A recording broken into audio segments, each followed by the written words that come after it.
பிரியமானவர்களே, ஆண்டவரும் இரட்சகருமாகிய இயேசுவின் நாமத்தினாலே உங்களை வாழ்த்துகிறேன். இந்த காணொலி வாயிலாக உங்களை சந்திப்பதும் உங்களோடு கர்த்தருடைய வார்த்தையை பகிர்ந்து கொள்வதும் மிக்க மகிழ்ச்சி.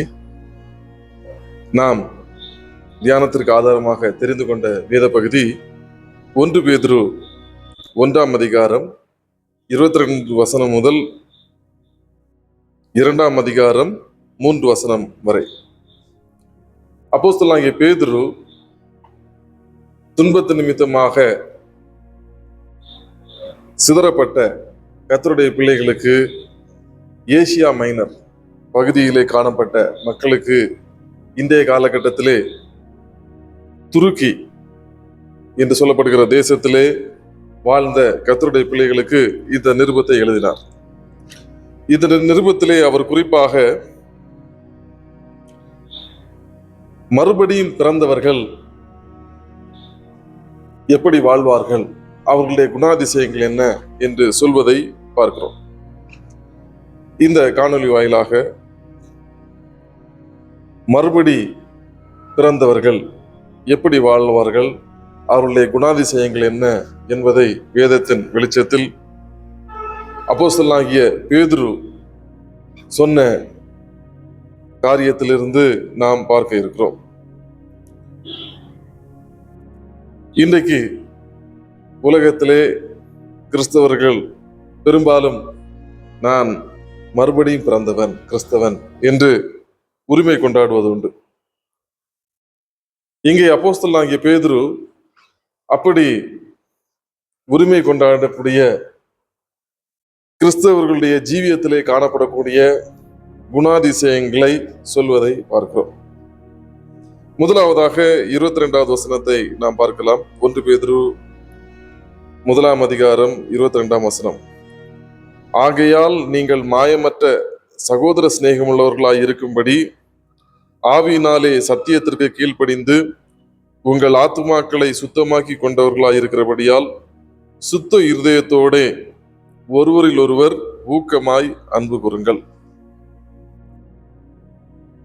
இயேசு கிறிஸ்து நிக்கோதேயுவினிடத்தில் சொன்னார், ஒருவன் மறுபடியும் பிறவாவிட்டால் தேவனுடைய ராஜ்யத்தை காண மாட்டான். அனைவரும் மறுபடியும் பிறக்க வேண்டும் என்பது இயேசு கிறிஸ்துனுடைய விருப்பம். இங்கே அப்போஸ்தலனாகிய பேதுரு மறுபடியும் பிறந்தவர்களுடைய குணாதிசயங்கள் என்ன என்று சொல்வதை பார்க்கிறோம். முதலாவது மறுபடியும் பிறந்தவர்களிடத்தில் காணப்படக்கூடிய குணாதிசயம் என்னவென்று சொன்னால், அவர்கள் என்ன செய்ய வேண்டும் என்று வசனம் சொல்கிறது,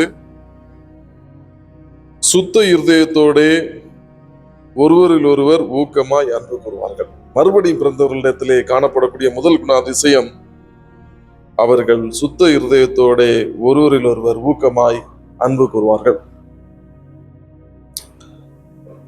யாரெல்லாம் மறுபடி பிறந்திருக்கிறார்களோ அவர்களுக்கு சுத்த இருதயம் உண்டு. ஏனென்றால் எசேக்கியேல் 36:26 நாம் பார்க்கிறோம், நான் நவமான இருதயத்தை அவர்களுக்கு கொடுப்பேன் என்று கர்த்தர் வாக்குப்பட்டினார். ரட்சிக்கப்பட்டவர்களுக்கு கர்த்தர் புதிய இருதயத்தை தருகிறார்.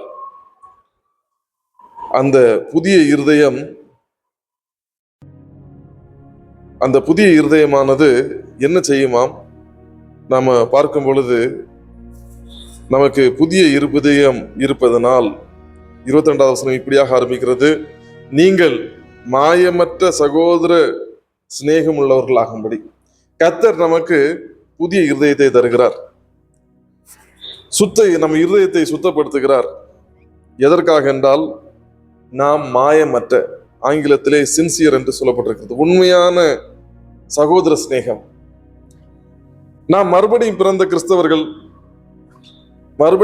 கிறிஸ்தவர்கள் என்று சொன்னால், நாம் தேவனுடைய குடும்பத்திலே அங்கத்தினராயிருக்கிறோம். நாம் பிதாவாகிய தேவனுக்கு குமாரத்தியாக இருக்கிறோம், மகளாக காணப்படுகிறோம். நமக்குள்ளே காணப்பட வேண்டிய சுபாவம் என்ன? மாயமற்ற சகோதர சிநேகம். யாரெல்லாம் மறுபடியும் பிறந்தார்களோ அவர்களிடத்திலே மாயமற்ற சகோதர சிநேகம் காணப்படும். இங்கே சகோதர சிநேகம் என்று சொல்லப்படுகிற வார்த்தைக்கு கிரேக்க மொழியிலே பிலதெல்பியா பிலதெல்பியா. வெளிப்படுத்தின விசேஷத்திலே பிலதெல்பியா சபை என்ற ஒரு சபையையும் பார்க்கிறோம். பேதுரு அப்போஸ்தலன் எழுதின நிருபமானது இந்த பிலதெல்பியா சபை இருந்த பகுதிகளுக்கும் கடந்து சென்றது. கர்த்தருடைய பிள்ளைகளிடத்திலே, மறுபடி பிறந்தவர்களிடத்திலே காணப்பட வேண்டிய ஒரு குணாதிசயம் என்னவென்று சொன்னால் சகோதர சிநேகம். இது மாயமற்ற சகோதர சிநேகம். மாயமற்றது என்று சொன்னால் உண்மையான சகோதர சிநேகம். இந்த மாயமற்ற சகோதர சிநேகம் எப்படி உருவாகிறது? வசனம் சொல்கிறது, ஆவியினாலே சத்தியத்திற்கு கீழ்ப்படிந்து உங்கள் ஆத்துமாக்களை சுத்தமாக்கி கொண்டவர்களாய் இருக்கிறபடியால். நாம் சுவிசேஷ வசனத்தை கேட்டோம், ஆண்டவரை இயேசுவை ஆண்டவர் இரட்சகருமாக ஏற்றுக்கொண்டிருக்கிறோம், விசுவாசித்திருக்கிறோம், அவருடைய பிள்ளைகளாய் இருக்கிறோம், சத்தியத்திற்கு கீழ்ப்படிந்திருக்கிறோம். சத்தியத்திற்கு கீழ்ப்படிந்து இயேசுவின் பிள்ளைகளாய் மாறியிருக்கிறவர்களுக்கு என்ன குணாதிசயம் இருக்கும்? மாயமற்ற சகோதர சிநேகம். இந்த காணொலியை பார்த்து கொண்டிருக்கிற தேவனுடைய பிள்ளையே, உன்னுடைய வாழ்க்கையிலே சக விசுவாசியை, இன்னும் ஒரு கர்த்தருடைய பிள்ளையை நீ நேசிக்கிறாயா? மாயமற்ற சகோதர சிநேகம் உன்னிடத்திலே காணப்படுகிறதா? மறுபடியும் பிறந்த கிறிஸ்தவனிடத்தில் காணப்பட வேண்டிய முதல் குணாதிசயம் மாயமற்ற சகோதர சிநேகம். முதல் குறிப்பு நம்ம பார்த்துக் கொண்டிருப்பது என்னவென்று சொன்னால், மறுபடியும் பிறந்த மக்கள் சுத்த இருதயத்தோடு ஒருவரில் ஒருவர் ஊக்கமாய் அன்பு கூறுவார்கள். இது கட்டளை. சுத்த இருதயத்தோடு ஒருவரில் ஒருவர் ஊக்கமாய் அன்பு கூறுங்கள்.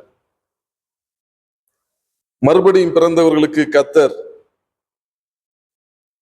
சுத்தமான இருதயத்தை தருகிறார்.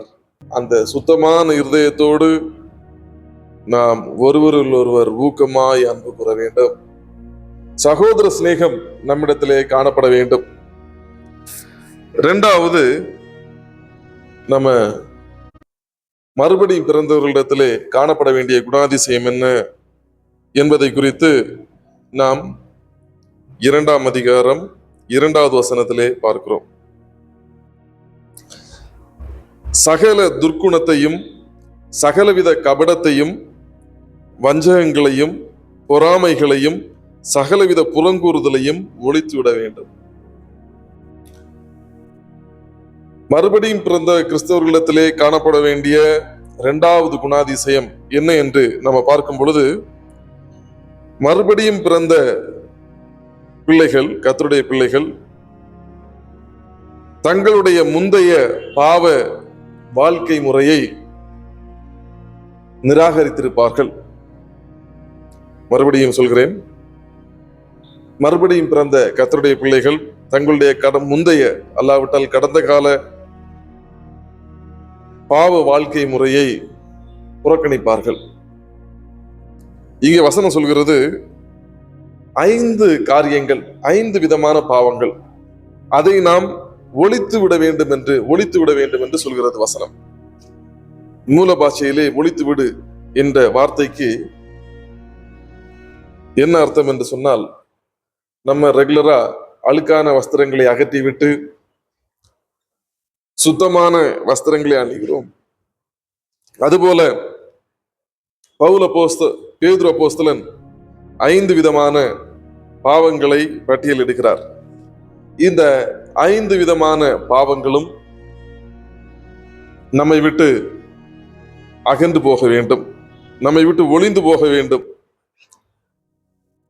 இந்த 5 பாவங்களையும் என்னவென்று சொல்வார்கள் என்று சொன்னால், ரிலேஷனல் சின்ஸ்.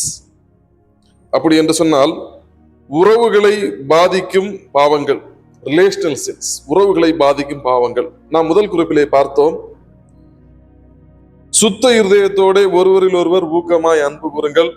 நம்முடைய அன்பு மாயமற்ற சகோதர சிநேகமுடையதாய் காணப்பட வேண்டும் என்று பார்த்தோம். இந்த மாயமற்ற சகோதர சிநேகம் நம்மிடத்திலே காணப்படக்கூடாதபடி 5 பாவங்கள் ரிலேஷனல் சின்ஸ், உறவுகளை பாதிக்கும் பாவங்கள் நாம் ஒரு கம்யூனிட்டி, ஒரு சமூகமாக காணப்படக்கூடாதபடி தடையாக இருக்கிறது. தடையாக இருக்கக்கூடிய அதை நாம் நிராகரிக்க வேண்டும், ஒழித்து விட வேண்டும். முதலாவது காரியம், சகல துர்க்குணத்தையும், ஆங்கிலத்திலே malice, ill will and bitterness towards others, மூல பாஷையின் அர்த்தத்தின்படி தீய விருப்பம் மற்றும் மற்றவர் மீது கசப்பு.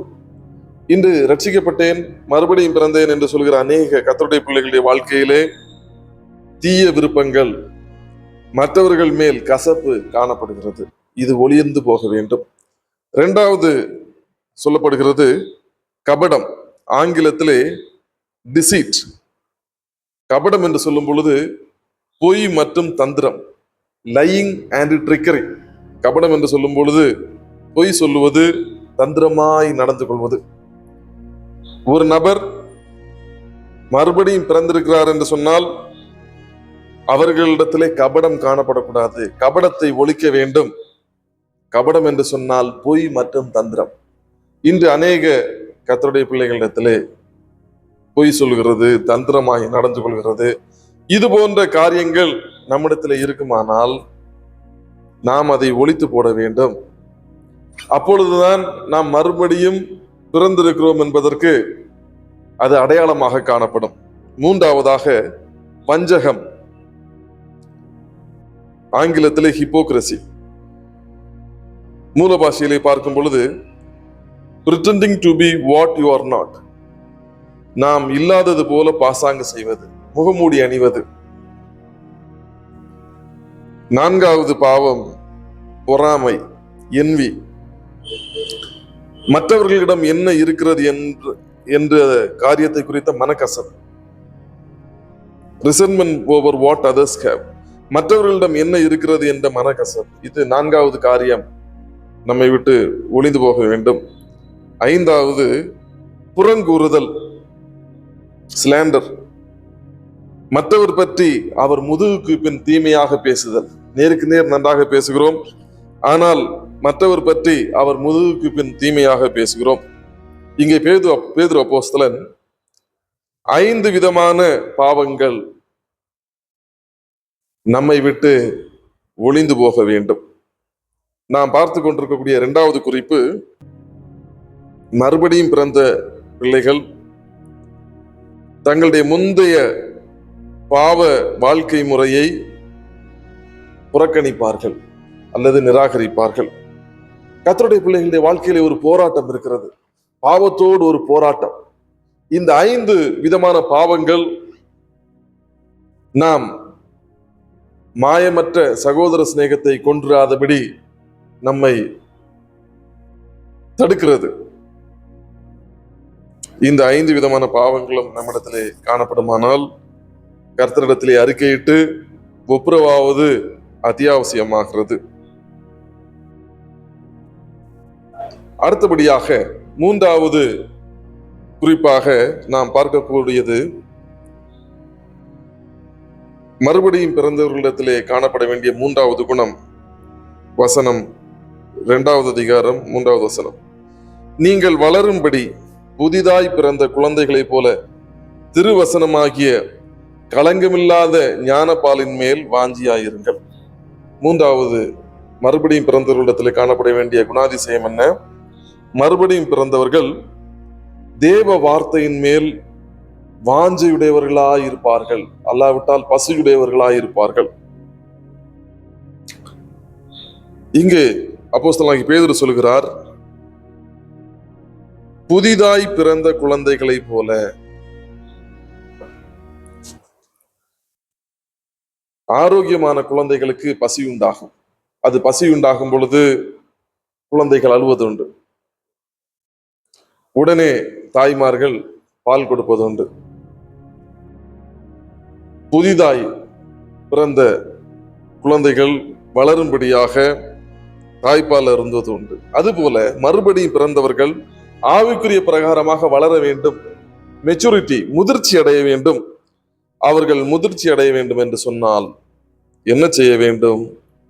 திருவசனமாகிய களங்கமில்லாத ஞானப்பாலின் மேல் வாஞ்சியா இருக்க வேண்டும்.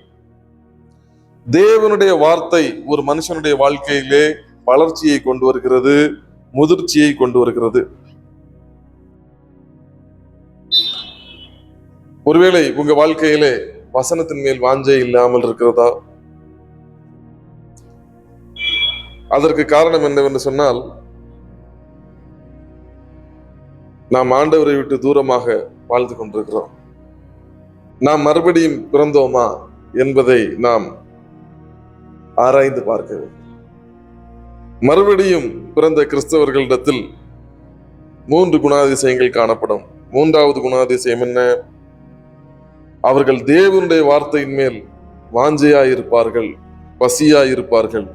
அவர்கள் ஆவிக்குரிய பிரகாரமாக முதிர்ச்சி அடைவார்கள், வளருவார்கள். அப்போஸ்தலனாகிய பேதுரு மறுபடியும் பிறந்த கிறிஸ்தவர்கள் எப்படி வாழ்வார்கள், அவர்களுடைய குணாதிசயங்களை பற்றி சொல்கிறார். 3 குணாதிசயங்களை நாம் பார்த்தோம். 23வது வசனத்திலே நாம் எப்படி மறுபடியும் பிறந்தோம் என்பதை சொல்கிறார். அழிவுள்ள வித்தினாலே அல்ல, என்றென்றைக்கும் நிற்கிறதும் ஜீவனுள்ளதுமான தேவ வசனமாகிய அழிவில்லாத வித்தினாலே மறுபடியும் ஜெனிப்பிக்கப்பட்டிருக்கிறீர்கள். நாம் எப்படி மறுபடியும் பிறந்தோம்? அழிவுள்ள வித்தினால் அல்ல. அழிவுள்ள வித்து என்று சொல்லும் பொழுது நம்முடைய மாம்சீக பிறப்பு, நம்முடைய முதல் பிறப்பு, நாம் பெற்றோருக்கு பிள்ளைகளாய் பிறந்தது. இங்கே மறுபடியும் பிறப்பது என்று சொல்லப்படுவது அழிவில்லாத வித்தாகிய தேவ வசனத்தின் மூலம், ஜீவனுள்ள வசனத்தின் மூலம் மறுபடியும் பிறக்கிறது.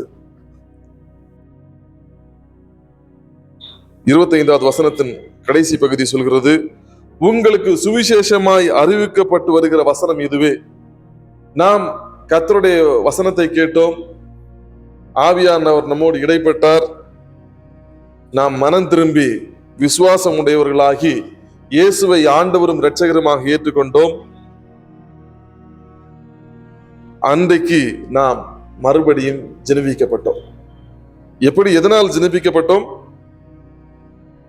என்றென்றைக்கும் நிற்கிறதும் ஜீவனுள்ளதுமாகிய தேவ வசனத்தினால். தேவ வசனம் நம்ம வாழ்க்கையில கிரியை செய்து கொண்டிருக்கிறது. தேவ வசனம் நாம் யார், நாம் என்ன நோக்கத்திற்காக இந்த பூமியிலே பிறந்தோம் என்பதை நமக்கு உணர்த்தி நம்மை மறுபடியும் பிறக்க வைத்து தேவ குடும்பத்திலே அங்கத்தினராக நம்மை மாற்றி இருக்கிறது. 25வது வசனம் சொல்கிறது, கர்த்தருடைய வசனமோ என்றென்றைக்கும் நிலைத்திருக்கும். இந்த வசனம்தான் நம்ம வாழ்க்கையிலே நமக்கு மறுபடியும் பிறக்கக்கூடிய அனுபவத்தை கொண்டு வந்தது. இந்த ஜீவனுள்ள வார்த்தை இயேசு கிறிஸ்து. இந்த வார்த்தை நம்மை ரட்சித்தது மாத்திரமல்ல, நம்மை தாங்கி கொண்டிருக்கிறது. நாம் நித்தியத்தில் சேரும் வரை அவருடைய வார்த்தை நம்மை பலப்படுத்தும், நம்மை திடப்படுத்தும். இந்த காணொலியை பார்த்து கொண்டிருக்கிற உங்க வாழ்க்கையிலே நீங்கள் ஆண்டவராகிய இயேசுவை சொந்த இரட்சகருமாக ஆண்டவருமாக ஏற்றுக்கொள்ளாவிட்டால், ஆண்டவரே நான் ஒரு பாவி, என் பாவத்தை மன்னியும், நான் உம்மை விசுவாசிக்கிறேன், நான் மறுபடியும் பிறக்க எனக்கு கிருபை தாரும், நான் உம்முடைய மகனாக மாற விரும்புகிறேன் என்று சொல்லி ஒப்புக் கொடுக்கும் பொழுது